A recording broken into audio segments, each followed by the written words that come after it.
ভাবুন এমন একটি পাহাড় যেখানে কেউ আজ পর্যন্ত সফলভাবে চূড়ায় উঠতে পারেনি। হ্যাঁ, আমি কথা বলছি মাউন্ট কৈলাস সম্পর্কে। নমস্কার বন্ধুগণ, ভগবান শিবের কৈলাস পর্বতের রহস্যময় কাহিনী আজ আমি জানাবো। এই পর্বতটি অবস্থিত তিব্বতে এবং এর উচ্চতা প্রায় 6,638 মিটার। কিন্তু আশ্চর্যের বিষয়, এটি বিশ্বের সবচেয়ে উঁচু পাহাড় না হলেও আজ পর্যন্ত কেউ এই চূড়ায় আরোহণ করতে পারেনি। হিন্দু ধর্মে বিশ্বাস করা হয় এটি হলো ভগবানের শিবের বাসস্থান। বৌদ্ধ, জৈন এবং বনধর্মের কাছে এই পাহাড় অত্যন্ত পবিত্র। এখন আসি রহস্যময় কথায়। বলা হয় কৈলাস পর্বতের চারপাশে সময় খুব দ্রুত চলে। অনেক পর্যটক দাবি করেন এখানে কয়েক ঘন্টা থাকলেই চুল নখ অস্বাভাবিক দ্রুত বাড়ে।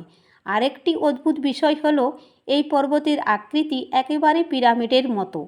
কেউ কেউ বলেন এটি মানুষের তৈরিও হতে পারে, কিন্তু এর কোনো বৈজ্ঞানিক প্রমাণ পাওয়া যায়নি।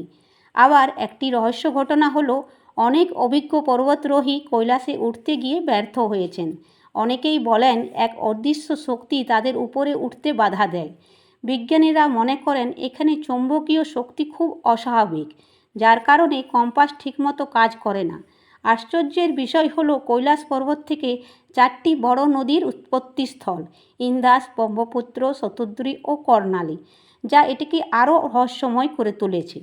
তাই আজও হাজার হাজার মানুষ এই পর্বতের চারপাশে ঘোরা বা পরিক্রমা করেন, কারণ বিশ্বাস করা হয় এটি করলে জীবনের পাপ মুক্ত হয়।